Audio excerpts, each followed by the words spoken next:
A množstvo prestížnych domácich aj medzinárodných ocenení.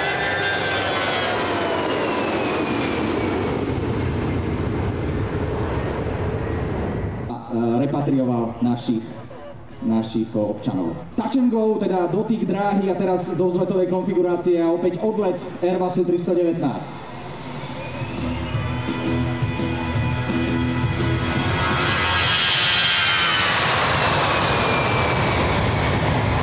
Verte mi, zažil som to.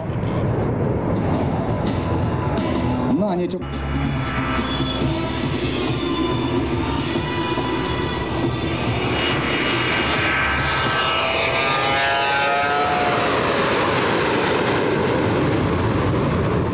rýchlosti.